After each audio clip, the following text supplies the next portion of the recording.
मधुर आवाज़ चैनल में आपका स्वागत है। हमारी आज की कहानी है मतलब के सब रिश्ते नाते मतलब का संसार।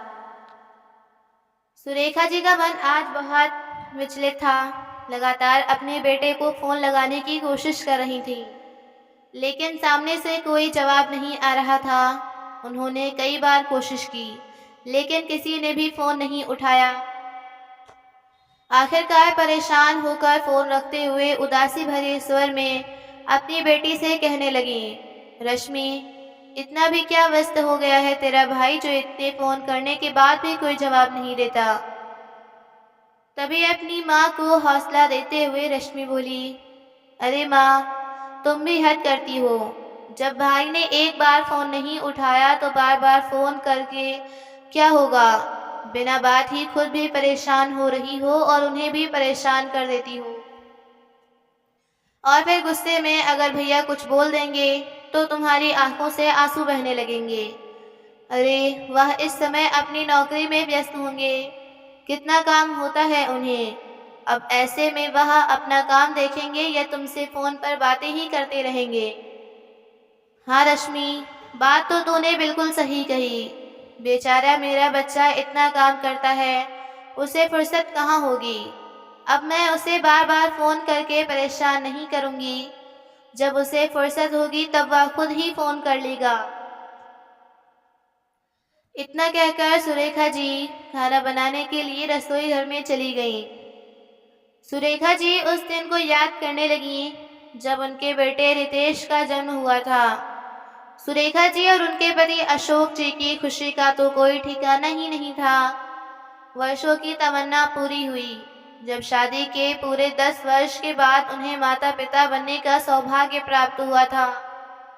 लेकिन यह खुशी भी गम में बदल गई थी जब उन्हें यह मालूम पड़ा कि उनके बच्चे की दोनों टांगें पूर्ण रूप से विकसित नहीं हैं।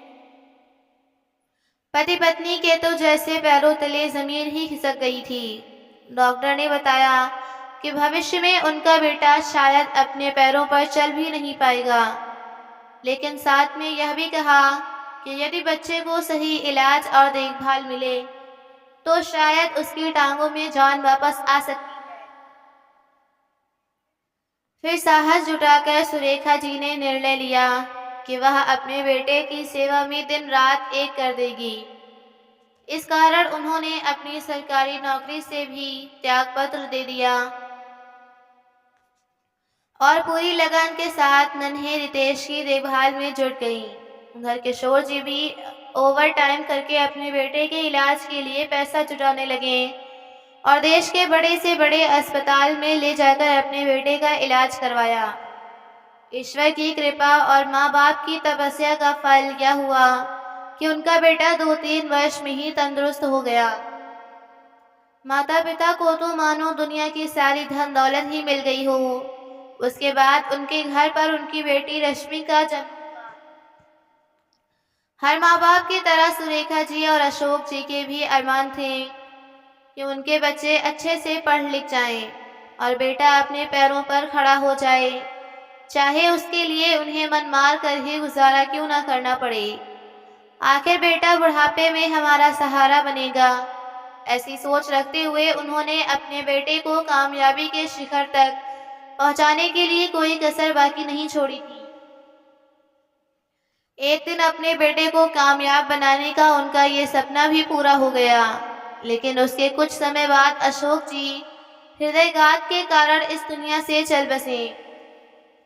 अतीत की यादों में खोई सुरेखा जी भूल ही गईं कि उन्होंने गैस पर दूध चढ़ाया है। तभी रश्मि अंदर आई और बोली, ओहो माँ, कहाँ खोई हो? सारा दूध उबल कर गिर गया। सुरेखा जी हड़बड़ाकर सारा दूध साफ करने लगी। तभी फोन की घंटी बजने की आवाज आई। अरे माँ, लगता है तुम्हारे लाडले बेटे का फोन आया है। कहते हुए रश्मि दौड़कर गई और फोन उठाकर स्पीकर पर लगा दिया। अभी उसने हेलो ही बोला था कि उसी समय रितेश भड़कते हुए बोला, क्या परेशानी है? क्यों बार बार फोन करते रहते कि मुझे परेशान करती रहती हो? तुम्हें को तो कोई कुछ काम है नहीं, तो इसका मतलब यह तो नहीं कि बाकी सभी लोग भी खाली बैठे रहे होंगे। और तुम्हारे फ़ोन का इंतज़ार करते रहेंगे। अब कुछ बोलोगी या मैं फ़ोन रखूं? अपने भाई का ऐसा रूखा व्यवहार देखकर रश्मि हैरान रह गई और बोली, तुम मुझे कुछ बोलने दोगे तब तो बोलूंगी ना। यह सुनकर रितेश चुप हो गया तो रश्मि ने कहा, मुझे कोई काम नहीं था, लेकिन माँ तो आखिर माँ है ना, इसलिए तुम्हारी चिंता सताती रहती है उन्हें। लेकिन तुम्हारा ऐसा व्यवहार देखकर भी वह मानने को तैयार ही नहीं होती कि अब उनका बेटा उनका नहीं रहा। तभी सुरेखा जी उसके हाथ से फोन खींचते हुए बोली, यह कैसी बातें कर रही हो रश्मि? कोई तमीज है या नहीं अपने बड़े भाई से बात करने की? चल जा यहाँ से। रश्मि आंखों में आंसू लिए वहां से चली गई। तभी सुरेखा जी फोन पर अपने बेटे से बात करने लगी। तभी रितेश गुस्से से बोला, माँ बहुत जबान चलने लग गई है इसकी, बड़े छोटे का लिहाज ही नहीं है। फिर कहने लगा, अच्छा माँ, मुझे कुछ पैसों की ज़रूरत है। दरअसल बात यह है कि मैंने कुछ समय पहले ही घर पर रिपेयर का काम शुरू करवाया है और कुछ दिनों से आपकी बहू की तबीयत भी ठीक नहीं लग रही, उसे भी डॉक्टर के पास लेकर जाना है, इसलिए महीने का बजट भी गड़बड़ा गया है। आपसे हो सके तो कुछ पैसों का इंतजाम कर दो, बाकी सब कुछ मैं देख लूँगा। एक बार घर के रिपेयर का काम भी हो जाए उसके बाद मैं आप दोनों को यहीं बेंगलुरु में अपने पास बुला लूँगा, फिर हम एक साथ यहाँ रहेंगे, इसलिए तो घर की रिपेयर करवा रहा हूँ। फिर सुरेखा जी बोली, कोई बात नहीं बेटा, पैसों का इंतज़ाम तो मैं करवा देती हूँ, तू बस यह बता कि तुझे पैसे कितने चाहिए और कितने समय के लिए चाहिए। अपनी माँ की बात सुनकर रितेश को गुस्सा आ गया और बोला, ये क्या बात हुई माँ, कितने समय के लिए चाहिए, आपका क्या मतलब है? फिर सुरेखा जी मायूसी भरे स्वर में बोली, दरअसल बेटा, बात यह है कि अब ले देकर हमारे पास केवल यह घर ही बचा है, इसके अलावा तो और कुछ है भी नहीं हमारे पास। यहाँ तक कि अपने सोने के जेवर जो मैंने रश्मि के लिए खरीदे थे वो भी मैं तुझे दे चुकी हूँ। जब तूने कहा था कि रितु की माँ यानी कि समधन जी बहुत बीमार है तब उनके इलाज के लिए तुम्हें पैसे चाहिए थे बेटा, तूने तब कहा था कि मैं जल्दी से पैसा लौटाकर आपके गहने आपको वापस दे दूंगा, लेकिन वह भी तुमने अब तक नहीं दिए। बेटा, तेरी बहन भी अब छोटी बच्ची नहीं रही, कॉलेज में पढ़ रही है, 2-4 साल बाद उसकी शादी के बारे में भी सोचना है। अरे माँ, तुम उस बात की चिंता बिल्कुल मत करो, तुम्हें कुछ करने की ज़रूरत नहीं पड़ेगी, मैं सब संभालूंगा। बस एक बार रिपेयर का काम खत्म हो जाने दो, उसके बाद मैं सबसे पहले आपके जेवर ही छुड़वाऊंगा, बाकी की उधारी मैं बाद में चुकता करूंगा। बेटे की यह बात सुनकर सुरेखा जी बोली, ठीक है बेटा, कितने पैसे चाहिए तुम्हें? मैं कहीं से पैसे उधार लेने का इंतज़ाम करती हूँ। फिर रितेश बोला, माँ इस बार मुझे कुछ ज़्यादा पैसों की ज़रूरत नहीं है, 8-10 हज़ार रुपये से तो काम नहीं चलेगा, इस बार मुझे कम से कम 5 लाख रुपयों की ज़रूरत है। बेटे की यह बात सुनकर मैं हैरान रह गई और सोचने लगी कि इतनी बड़ी रकम का इंतज़ाम मैं कैसे करूँगी।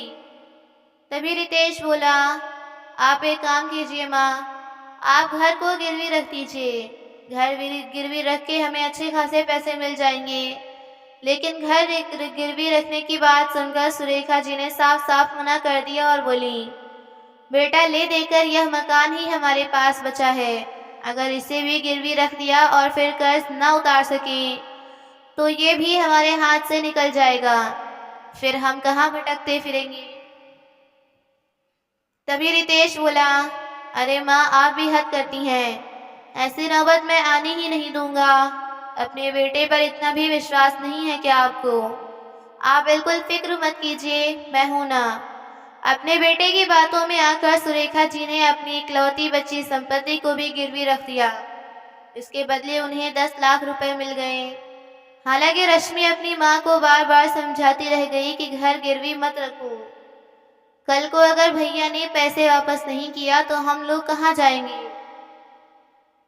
लेकिन सुरेखा जी ने अपनी बेटे की एक ना सुनी और कहने लगी, मुझे अपने बेटे पर पूरा विश्वास है। न जाने तू क्यों अपने भाई को गलत समझती रहती है। रश्मि कुछ कहने ही लगी थी कि सुरेखा जी बोली, अच्छा अब ज्यादा बहस मत कर। घर के फैसले लेने के लिए अभी इस घर की बड़ी मौजूद हूँ। तुम चुप रहोगी तो ही अच्छा होगा। अगर मुश्किल वक्त में मैं अपने ही बेटे का साथ ना दूंगी तो और कौन देगा। और उसने तो इतना तक कहा है कि एक बार घर का काम पूरा हो जाए तो हम दोनों उसके घर में उसके साथ ही रहेंगे। तेरी शादी का खर्च भी वह देख लेगा। सुरेखा जी ने अपनी बेटे की एक भी ना सुनी और घर गिरवी रख दिया। लेकिन रश्मि के बहुत कहने पर उन्होंने उस रकम में से 5 लाख बचाकर अपने पास रख लिए। रश्मि बोली, माँ आपसे भैया ने 5 लाख देने को कहा था तो बस 5 लाख ही दो। बाकी के पैसे अपने खाते में जमा कर दवा दो। और एक बात का खास ध्यान रखना, उन्हें यह मत बताना कि आपको कितने पैसे मिले हैं, नहीं तो वह किसी न किसी बहाने से आपसे ये भी पैसे ले लेंगे। सुरेखा जी के घुटनों में बहुत समय से दर्द था तो उन्होंने अपने बेटे को फोन करके कहा, बेटा जब पैसे लेने के लिए यहाँ आओगे तो कुछ दिन निकाल कर आना। मेरे घुटने का दर्द बढ़ता जा रहा है। रोज रोज का दर्द अब सहन नहीं होता। आओगे तो किसी अच्छे से डॉक्टर से मेरा इलाज भी करवा देना। इतना कहने की देरी थी कि रितेश अपनी पत्नी रितु के साथ अगले दिन सुबह ही उनके घर पहुंच गया। वे दोनों मुस्कुराते हुए अपनी माँ के पैर छूकर आशीर्वाद लेने लगे। तभी रितु ने कहा, माँ आप भी कभी कभी बेंगलुरु आ जाया कीजिए, वह भी आपका ही घर है। तभी सुरेखा जी ने कहा, बहू तुम फिक्र मत करो, तुम्हारे घर की रिपेयर का काम पूरा हो जाएगा तो हम तुम्हारे साथ ही रहेंगे। क्यों रितेश, ठीक कहा ना मैंने। इतनी बात सुनते ही रितु के चेहरे की मुस्कुराहट तो जैसे कहीं गायब ही हो गई और रितेश को घूर कर देखने लगी। तभी रितेश भी झूठी मुस्कुराहट के साथ बोला, हाँ रितु, माँ ने हमारे घर की रिपेयर के लिए सारी रकम का इंतजाम कर लिया है। अब जल्दी से घर की रिपेयर हो जाएगी तो फिर वो हमारे साथ ही रहेंगे। रितेश का इशारा समझकर रितु अपने चेहरे पर फीकी सी मुस्कान बिखेरते हुए बोली, अरे हाँ, वो आप लोगों का ही तो घर है और फिर जब जब तक घर में कोई बड़ा बुजुर्ग ना हो तब तक घर घर नहीं कहलाता। रितु जल्दी से रसोई में जाकर चाय नाश्ता बनाने में रश्मि की मदद करने लगी और सब कुछ ट्रे में रखकर ले आई। तभी रितेश अपनी माँ से बोला, माँ वो पैसे मुझे दे दीजिए, मैं बैंक की तरफ ही जा रहा था, कोई काम था, आप पैसे दे देंगी तो अपने खाते में जमा करवा दूंगा, जिससे आपकी भी चिंता दूर ही हो जाएगी। नहीं तो गांव हो या शहर, हर जगह चोरी का बहुत डर रहता है। रश्मि ने पैसों से भरा बैग अपनी माँ को दे दिया, जिसमें से सुरेखा जी ने 5 लाख निकालकर अपने बेटे के हाथ में थमा दिए। पैसे देकर वे दोनों ऐसे खुश हो गए मानो उन्हें जन्नत मिल। तभी रितेश बोला, लेकिन माँ, घर गिरवी रखकर कम से कम 8-10 लाख आपको मिले होंगे, बाकी के पैसे कहाँ हैं? तब सुरेखा जी और उनकी बेटी रश्मि एक दूसरे का चेहरा देखने लगे। फिर सुरेखा जी बोली, हाँ बेटा 10 लाख रुपए मिले थे, लेकिन रश्मि की शादी के लिए भी कुछ पैसे बचा कर रखने थे ना, इसलिए उन पैसों से मैंने 5 लाख में तेरी बहन की शादी के लिए बैंक में जमा करवा दूंगी। 1-2 साल में कोई अच्छा सा लड़का देखकर इसके भी तो हाथ पीले करने हैं। तुम तो अपने परिवार के साथ सुख से जी रहे हो, एक बार इसकी भी शादी हो जाए तो मैं गंगा। बस इतना सुनने की देर थी कि रितेश गुस्से से बोला, माँ आपने तो मुझे एक ही पल में पराया कर दिया। क्या आपको मुझ पर विश्वास नहीं था? मैं भी किसी बातें कर रहा हूँ। अगर विश्वास होता तो सारे पैसे मेरे हाथ में रखती आप। ठीक है, कोई बात नहीं। जब भरोसा ही नहीं है तो फिर इन सब बातों का क्या फायदा। तभी सुरेखा जी बोली, अरे बेटा, यह तो कैसी बातें कर रहा है। मुझे तुझ पर पूरा भरोसा है। अगर तू कहता है तो बाकी के पैसे भी मैं तुझे दे देती हूँ। जब मुझे जरूरत होगी तो मैं तुमसे मांग लूंगी। तभी रितेश अपनी बातों में मिठास घोलता हुआ बोला, हाँ माँ, आपके ही तो पैसे हैं, हम तो बस इन्हें संभाल कर रख देंगे। आपको जब जरूरत होगी ले लेना। ऐसा कहते हुए रितेश ने 10 लाख रुपए अपनी माँ से ले लिए और बैंक में जमा करवाने के लिए निकल गया। रितु भी उसके साथ ही चली गई।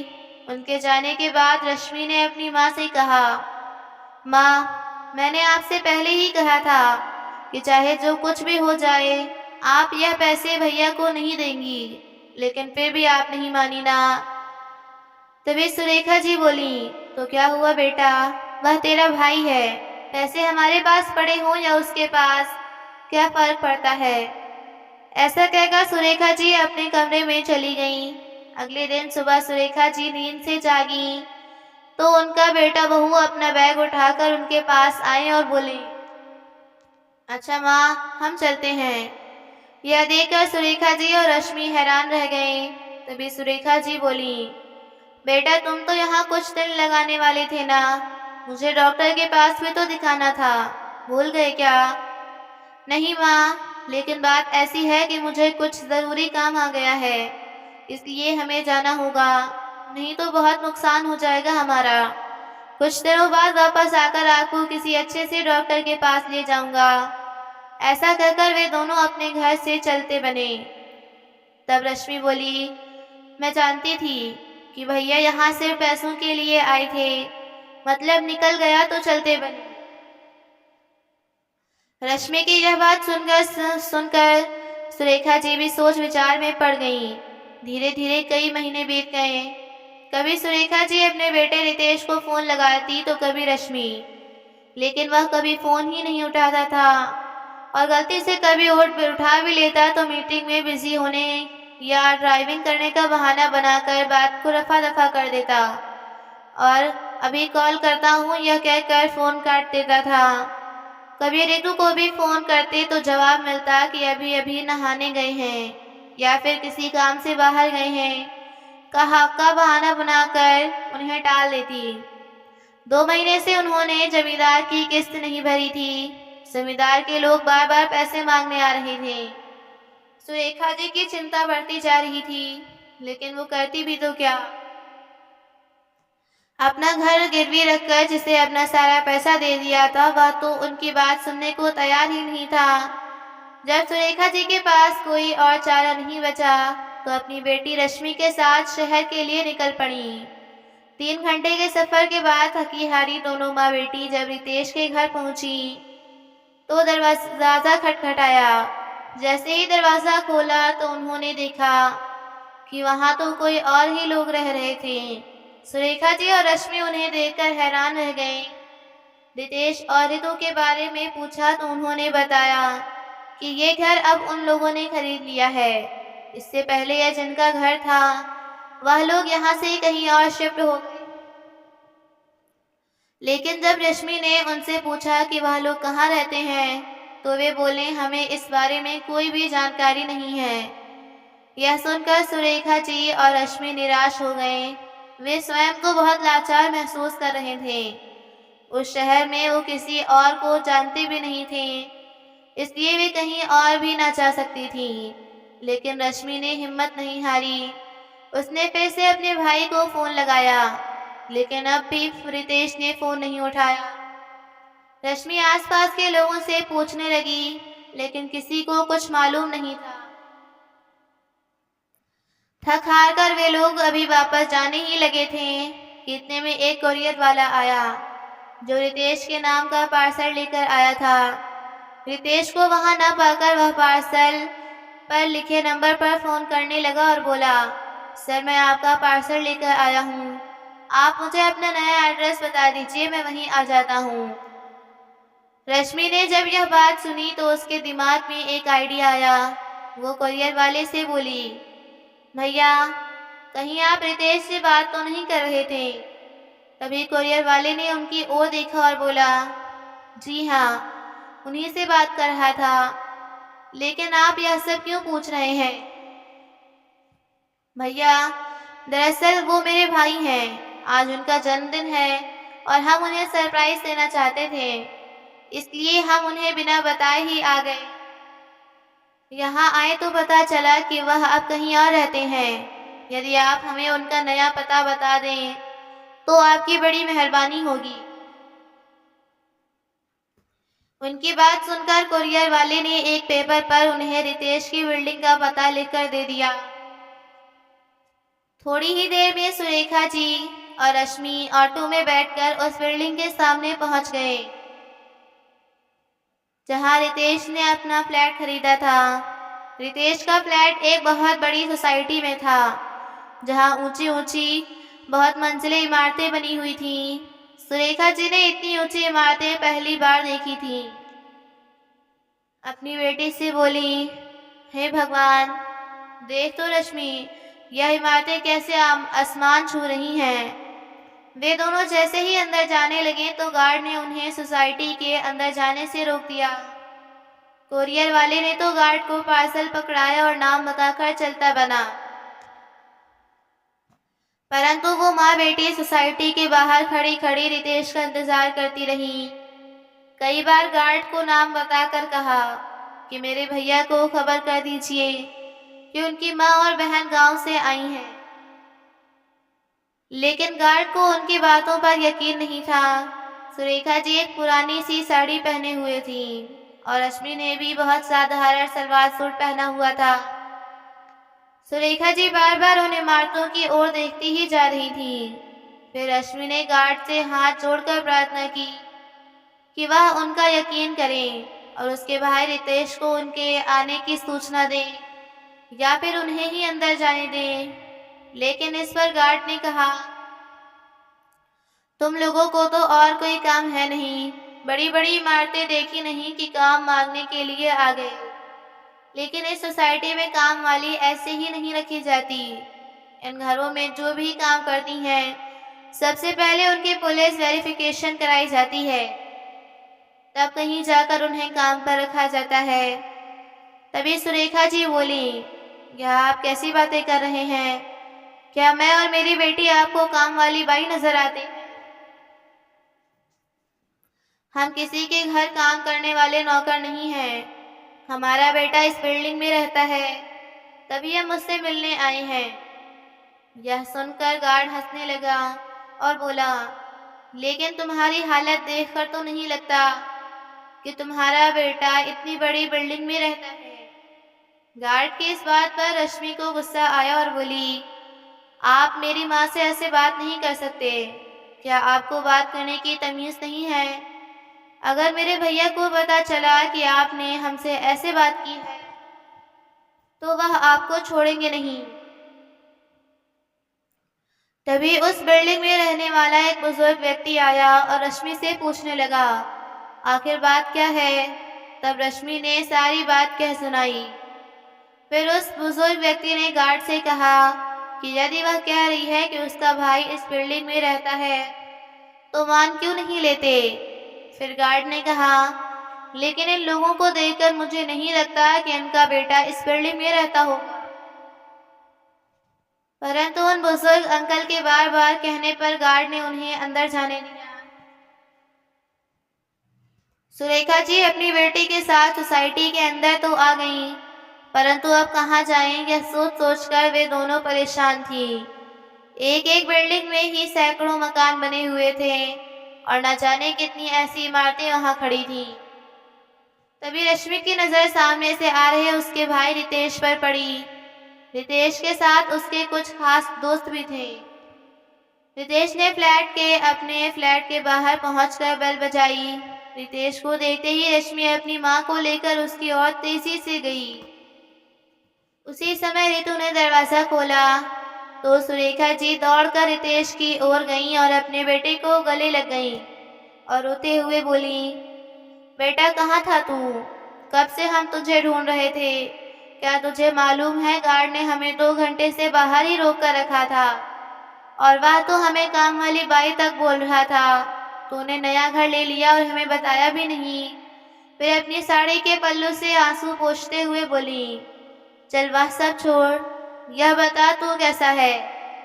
सुरेखा जी और रश्मि सुबह से वहां भटक रहे थे, जिस कारण उनकी हालत खराब हो चुकी थी और उनके कपड़े भी गंदे हो चुके थे। अपने दोस्तों के सामने अपनी माँ को ऐसी हालत में देखकर रितेश के पसीने छूट गए। उसने सोचा कि यदि मेरे दोस्तों को पता चला कि यह मेरी माँ और बहन है तो मेरी इज्जत की धज्जियां उड़ जाएंगी। उसे समझ नहीं आ रहा था कि वह क्या करे। तभी रितु ने कहा, अरे बिना मतलब गिरे पड़ गए हो, आप लोग कौन है, यहाँ क्या कर रहे हैं। फिर रितेश भी बोला, कौन हो तुम लोग? अगर तुम लोग यहाँ काम मांगने आए हो तो हमारे घर में पहले से ही काम वाली बाई लगी हुई है। अपने बेटे के मुंह से यह शब्द सुनकर सुरेखा जी को तो जैसे काटो तो खून नहीं। वह जड़बड़ खड़ी हुई उसे देखते ही जा रही थी। सोचने लगी कि जिस बेटे के लिए उन्होंने आज तक इतना त्याग किया था, कैसे वह बेटा आज अपनी माँ को ही पहचानने से इनकार कर सकता है। उनकी आंखों से तो जैसे आंसुओं का झरना ही फूट पड़ा। तभी रश्मि आगे बढ़कर अपनी माँ के आंसू पोंछने लगी और गुस्से से बोली, भैया क्या सचमुच आप नहीं जानते यह कौन है? यह वही बदकिस्मत माँ है जिसने आप जैसे नालायक बेटे को जन्म दिया, अपनी पूरी जिंदगी आप पर न्यौछावर कर दी। यह वही माँ है जिसके प्यार और विश्वास को धोखा देकर आज तुम इस आलीशान सोसाइटी में रहते हो। रश्मि के मुंह से यह बात सुनकर रितेश के दोस्त हैरानी से उसकी ओर देखने लगे। तभी रितेश बोला, 2 पैसे की औकात नहीं और मुझे ज्ञान दे रही हो, न जाने कहां कहां से चले आते हैं। अपने बेटे के मुंह से जिल्लत भरे शब्द सुनकर सुरेखा जी के सब्र का बांध टूट गया। उन्होंने एक कदम आगे बढ़ाया और अपने बेटे के मुंह पर एक जोरदार तमाचा जड़ दिया और गुस्से से चिल्लाते हुए बोली, शर्म नहीं आई तुझे अपनी बहन के साथ इस तरह से बात करते हुए? तभी रितु बोली, तुम्हारी हिम्मत कैसे हुई मेरे पति पर हाथ उठाने की? उसका इतने कहने की देरी थी कि सुरेखा जी ने उसे भी एक थप्पड़ रसीद कर दिया। काश ये थप्पड़ मैंने तभी लगा दिया होता जब तूने मुझसे मेरे सारे गहने लेकर बेच खाए थे, लेकिन सारी गलती मेरी ही थी। मैं ही अपने बेटे के प्यार में इतनी अंधी हो गई थी कि अपनी बेटी की एक बात भी नहीं सुनी। वह मुझे हमेशा चेतावनी देती थी कि कुछ पैसे अपने लिए बचा कर रखो, लेकिन मैं ही तुझ जैसे नालायक पर भरोसा करके अपना सब कुछ तुझे दे दिया। काश मैंने अपनी ममता को दरकिनार करके अपना सब कुछ तुझे ना दिया होता, तो आज मेरी और मेरी बेटी की ये हालत ना होती। तभी रितेश गुस्से में बोला, तो कोई एहसान नहीं किया तुमने वह पैसे देकर। जो कुछ भी तुमने दिए किया है वह फर्ज था तुम्हारा। तुम कोई अनोखी माँ नहीं हो। सभी माँ बाप अपने बच्चों को कामयाब बनाने के लिए त्याग करते हैं। फिर सुरेखा जी ने कहा, ठीक है बेटा, तूने मेरा प्यार देखा है लेकिन गुस्सा नहीं देखा। अगर मैं अपनी भरपूर कोशिश करके तुझे तेरे पैरों पर खड़ा कर सकती हूँ तो तुझ जैसे नालायक को जमीन पर गिराकर सबक भी सिखा सकती हूँ। उसी समय सुरेखा जी ने पुलिस को फोन लगाया। थोड़ी ही देर में वो बुजुर्ग अंकल जिन्होंने सुरेखा जी और रश्मि की मदद की थी वह वहां पहुंच गए और उनके साथ सोसाइटी के अन्य लोग भी आ गए। बुजुर्ग अंकल बोले, ऐसी औलाद से तो औलाद ना ही होना अच्छा है। कम से कम माँ बाप को यह दिन तो ना देखना पड़े। सोसाइटी के सभी लोग रितेश और उसकी पत्नी रितु पर उंगली उठा रहे थे। थोड़ी ही देर में पुलिस भी वहां पहुंच गई और सुरेखा जी की शिकायत का रितेश को गिरफ्तार कर लिया गया। अब तो रितेश और उसकी पत्नी रितु की आंखें बाहर आ गईं। वे दोनों सुरेखा जी से माफी मांगने लगे और उनके पैरों में गिर पड़े। जेल की सजा से बचने के लिए रितेश के पास केवल एक ही रास्ता था कि वो अपनी माँ का सारा पैसा वापस लौटा दे। लेकिन अपनी माँ को लौटाने के लिए अब उसके पास पैसा नहीं था, इसलिए उसे अपना नया फ्लैट अपनी माँ के नाम पर करना पड़ा। रश्मि और सुरेखा जी अब आराम से अपने गांव वाले मकान में ही रहते हैं और नए फ्लैट को किराए पर देकर जो पैसा आता है उससे अपने मकान की किस्त चुका रहे हैं और सुखपूर्वक जीवन व्यतीत कर रहे हैं। तो दोस्तों, आपको यह कहानी कैसी लगी, लाइक कमेंट करना बिल्कुल ना भूलें।